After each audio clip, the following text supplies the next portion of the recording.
What's up, everybody? Michael Silva here. You're watching the Stock Market Brief Show, the show that we use technical analysis and intermarket analysis to get a good idea as to where the market might be headed next. If you didn't watch last episode, I suggest you go back and just kind of tune in. We mapped out some key levels. We're going to do that again in today's episode. I'm going to keep it more quick and to the point. You know, we're coming to the holiday, the year end. Don't want to do anything crazy. I can see the price action. You can see the tape. A lot of FOMO taking place. We'll get into it in today, map out those levels, and hopefully just enjoy our holidays and get ready for 2022. It's going to be a good year. I can feel it. Let's get into today's episode.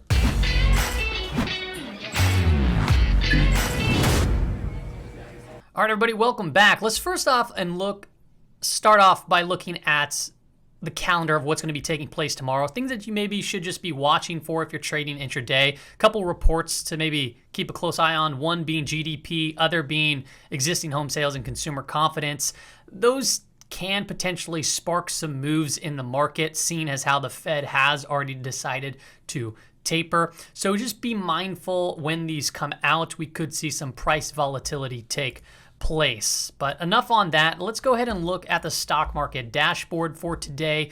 Green pretty much across the board. The defensive names took a back seat. You can see the four horsemen there, either up at the top or at the bottom together.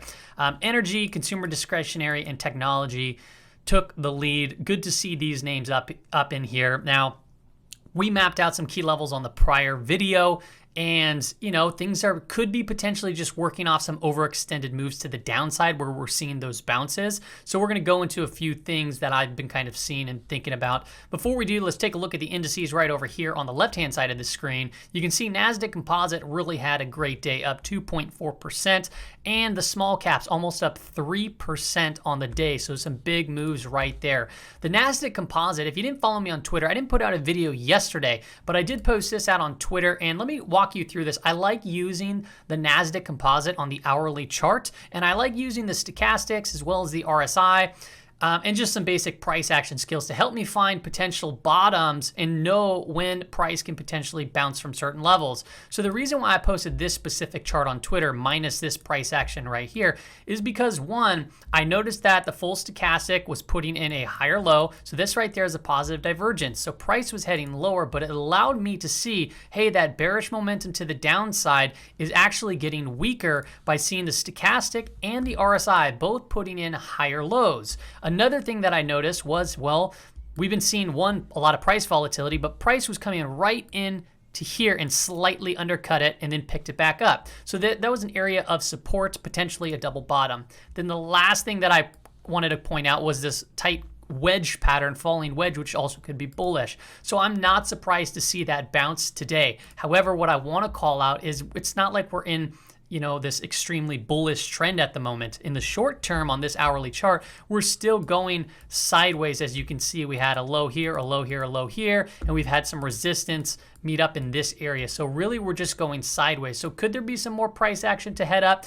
Absolutely, but just keep in mind where the move came from. The move was very aggressive to the upside. You typically get some sort of digestion after a while, but the Santa Claus rally could be on. Typically, it's later on into the year, which we discussed on the previous brief, but just want to be mindful of where price came, because FOMO, a lot of times you might see a rise like this, but then you have FOMO buyers buy in long right there, while the tactical traders actually typically go short right there. And then when it comes down here, you might have FOMO sellers step in. Okay, now it's going to fall apart, it's going to take out this low, and then all of a sudden it blasts back up. So you want to think a little bit differently and more tactically in this environment. Tactical in this environment. All right, so this is the heat map of the S&P 500, green across the board, and yes, the big dogs of tech helped with all of it. You can see they're obviously big squares. They make up a big market cap. They definitely help out the S&P 500 and the NASDAQ 100 and NASDAQ Composite. However, early in the day, we're seeing some sell side activity. So, it was weird. It was just bleeding out. And then all of a sudden, buyers started to step back in. And early on in the session, it was interesting because there wasn't really any retail trade. And by retail trade, you can look at stocks like NVIDIA, which is a highly retail traded stock from an options perspective.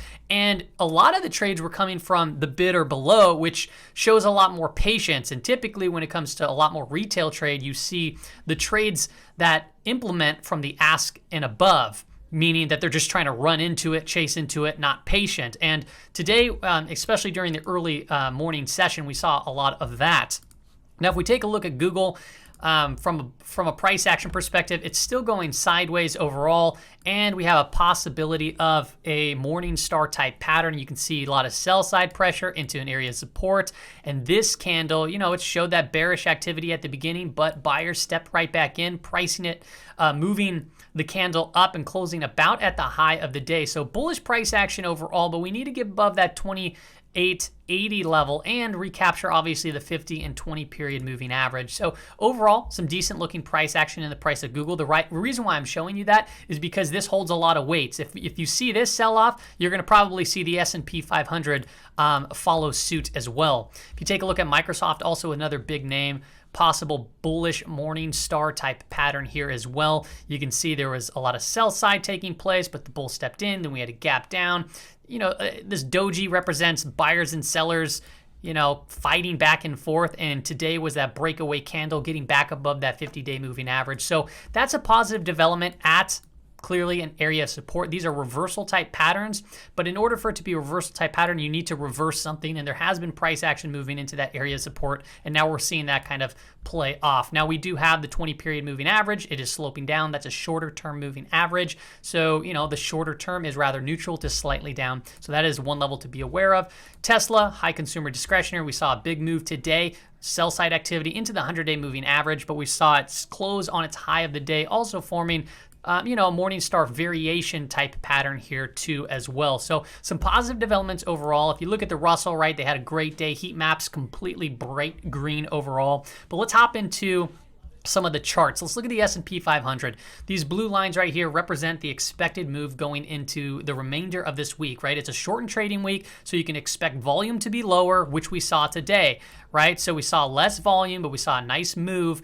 And keep that in mind, right? Like, this is interesting. We saw increased volume right here on the way down, but on the way up, we're seeing significantly less volume. Now, it's hard to determine whether that's bearish or bullish. Like, if I knowing that it's a holiday week, it's typical to see volume a little bit lower. So I'm not putting too much weight on that. However, the expected move for just the next couple of trading days, right, can bring us right to around this previous all-time high. That's where it could potentially expect this with the options market pricing in, or it could potentially bring us right down here. Now, these aren't like support and resistance levels, but just know that when price comes into these areas, we've seen bounce type moves. Like, for example, this move right here, this candle, this hammer candle right here. Now, if you watched last night's video and you go all the way to the conclusion section, I said look for Monday or Tuesday to potentially put in a bottom for the remainder of the month. And if it's a very aggressive move and moves into its weekly expected move, which was right down in, actually it was pretty much spot on, right in this level, be prepared to start buying or covering your shorts. And that was basically right into this area of resistance, and it lined up. And now we're seeing that follow through. So I want you to be aware, if you didn't watch that and you didn't catch that move, you missed out on already a pretty large move, and we're starting to see an overextended where it can really go either way, right? Because we're still in a range trading, and the options market is pricing a little bit higher or potentially a little bit lower, right? Obviously things can happen. It can break down even further or break out even further, but this is what the options market's pricing in for the remainder of the week. So just be mindful of those levels. If you're in some long positions and we just jump right up here tomorrow up to the top, you might want to consider scaling out of a position if you're an intra-term, if you're a shorter term trader, because volatility is still here, right? We've been seeing it. It can go up fast and it can come right back down pretty quickly. Let's take a look at the SPY. The SPY on the 15-minute time frame, it closed above the 5-day moving average. That is a positive development. Closing it around the high is also a positive development. The PMO is starting to curl itself over a little bit. The 5-period moving average, the 5-day moving average, is rather flat to neutral, so there still really isn't a price direction here. I can't call it bullish, I can't call it bearish, but just take note where the price came from, right? The price pretty much went completely vertical, and we've been in these vertical moving environments, and also obviously just like straight down, straight up, okay? So just be mindful that price has already made an aggressive move, and we're coming into this previous area, potentially here of resistance and this volume shelf profile. So if price just jumps up here and opens tomorrow, we might be met with some sell side activity and some still volatility that can step in. Okay, so that's just something to be clearly mindful of if you are taking some trades intraday. Let's take a look at volatility volatility. Not much to report here. Yes, down 8.3% on it's down 8.3%, and we're looking at the 30-minute time frame. We have 3 gaps above us. The VIX gaps do typically close, but we have one even further up at 45 that I keep on mentioning.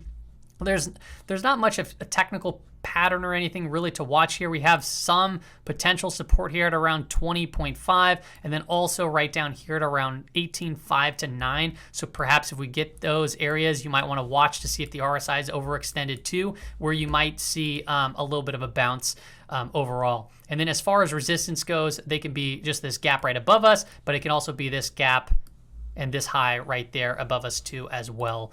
All right, so let's continue on. We're going to look at a couple indicators. The NYSE Advanced Decline line. This is showing a positive divergence on the NYSE Advanced Decline line, so that is a good sign as of right now. It shows us that, yeah, the advanced declines have been kind of just, it's been weak and it's been going sideways, but the RSI is showing us a little bit of strength as we saw that move today in the markets. Now, another one to call out is the NYSE Advanced Decline volume line, which we called out on the previous video, and this was showing a positive divergence, and this one played out positively to the upside. However, now, this is where the whole FOMO thing comes into place. If we take a look, not at the cumulative line, but we look at it in this way, just advanced decline line and issues, what we're seeing here is basically everyone just rushed in to buy here at this point, and that's a pretty overextended to the upside move. Like, we've seen moves that high before, and they typically mark little short-term tops. Like, for example, this one right here marked a little top right here. This one right here marked up a top just right, I believe. Actually, no, this one, no, that one didn't really mark a top. That one, let me see if I follow all the way down. That one actually was more towards the bottom. This one right here, that one marked this little top. This one right here marked this little top. So, just be mindful that it's a little overextended at this particular point in time as people just rushed in to buy there. If we take a look at the summation index, that's that purple line here, that still actually continues to head downwards, which kind of surprises me a little bit. You would think that this would turn up a little bit, but it still hasn't actually started curling up. Those pink dots, I added just a SAR on it, and that's basically just an indicator that can be above it or below it, and it just helps see the change in momentum take place. So as soon as those pink dots start getting below it, I'll let you know, but that could mean a shift in momentum as well, and it might take place tomorrow if we get some continued upside. Now let's take a look at the Dow Jones. The Dow Jones clearly all over the place. Look at just these last 4 days of trading, just all over the place. We tagged the lower weekly expected move. If you were ready, you were ready, and guess what? You caught a nice big run up. Hopefully you took some profits on that. Can we get some more upside? Yeah, but the overall move, it's still, it's still sideways trend, and we're still expecting about a $4 move for the remainder of the week. So we're at 355. So yeah, we can get up a little bit higher, potentially fill this gap beneath us a little bit lower in kind of that zone, okay? Let's keep on going on. 15-minute time frame. We closed at that 5-day moving average. Somewhat flagging right here at this point, seeing some consolidation. The 5-day moving average isn't giving us much right now as far as a trend, either bearish or bullish, and we have a little bit of a bearish crossover taking place above zero there, and we have a little bearish divergence taking place there on the Dow Jones Industrial. So perhaps maybe this kind of works its level off come tomorrow. If we get a gap up, keep in mind, if we get a gap up, that's going to push us into more overextended territory. So if it does push us up higher, you want to just keep an eye on like 359 to this kind of gap right here to potentially get filled. I didn't put a gray box there, but I need to. Let's continue on to the Qs. The Qs obviously ran by some of the big tech stocks that I previously showed you, showing a very similar type pattern, that morning star type variation. And you can see it's still in a sideways trending pattern, pricing in almost a $6 move. So, it could potentially get to 395, 396, this range up in here, or it can drop back down to the lower range, right back in this area too as well by the end of the week, right? So that's still, volatility is still here. Make sure, you can't lose money if you're taking profits, right? So if you are intraday trading or, taking swings within a range, make sure you're scaling profits, right? Because you don't want to just see your account go way up and then all of a sudden, and then this gets reversed. Like we've seen actually, we haven't really seen any follow through, right? And that's what happens in ranges. We don't really get follow through. So to not get follow through the next day, like imagine if this was a big red candle, like that's going to just obliterate more traders right there. And they're going to be really like, oh, okay, and it's going to be like a give up level. So just be sure that, hey, if we get a gap up, and you're in some stronger, larger positions, that you take advantage of the opportunity at least to peel a little bit off.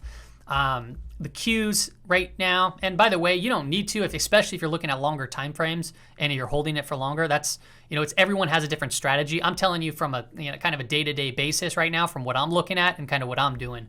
RSI, little negative divergence there. We got back above the 5-day moving average, so that's a positive development, but it's still rather bearish to flattening out right now. So, to see this come back down, I would not be too shocked.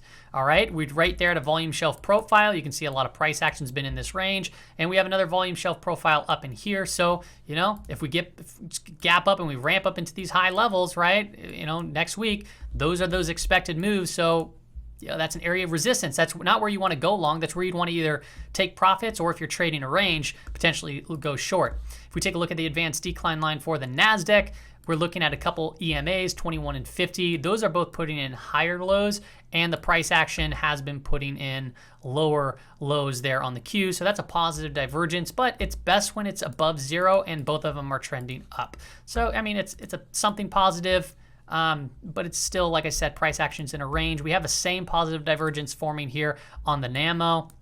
You can see lower lows there on the comp Q, which I showed on the earlier chart, but then we had positive divergence there on that McClellan oscillator taking place. If we take a look at the IWM, falling wedge, we're right there at the upper range. The 20-day moving average is sloping down significantly. We had that bullish divergence. We have a bullish crossover potentially taking place.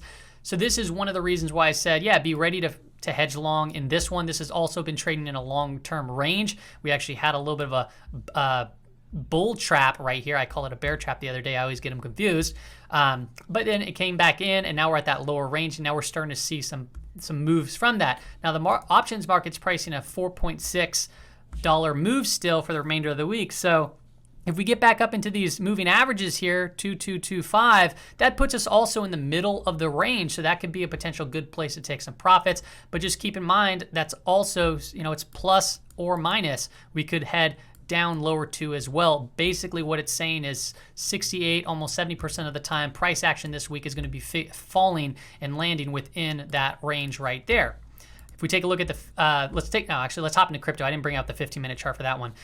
Bitcoin started to break out of this falling wedge. That is a positive development, but we're still not fully out of the woods yet. It's exciting, but we're not out of the woods yet, right? If we look at the Bitcoin to S&P 500 ratio, we're still below that 50 EMA, and we're still holding on to a declining 20-day moving average, and we're still well below the 50-day declining moving average. So it's positive to see overall, but just be mindful that it's still early in the process. I would love to see this recapture 50 and then recapture 52. And that would look a lot better, especially from a weekly basis, which I'll show you the Sailor to Shift ratio here momentarily. If we take a look at Ethereum, this trend line still holding a support. That is also positive. This relative strength line is trying to get back up above that 50-day. That would be possible. That'd be awesome. But keep in mind too, we're still below a declining 20 and a rather flat to neutral to declining 50 period moving average, and declining 20 period moving average at this time. So still early in the process. It's positive development that we're seeing overall, but just be mindful where price stands currently. Now, if we take a look at the Sailor to Shift ratio, still curling up, so that's a great sign. But if you look at the weekly time frame for Bitcoin, what I mean by be careful is we're still below the low of the previous, we are below the high, of the previous trading week. I would like to see price reclaim that, but I would also like to see price reclaim this previous trading week too. That'd be a lot more bullish in my perspective. That still might not trigger a buy signal, but if you're trading on price action alone, that would be a pretty bullish development, especially if this week closes up like a candle like this, because then it shows that we actually the body of the candle would have engulfed the entire previous trading week, which could be very potent of a reversal type candlestick pattern. All right, everybody, that's all I got for you on today's episode. Hope you're enjoying time with the family and friends this holiday season. I'll see you back here on the next show.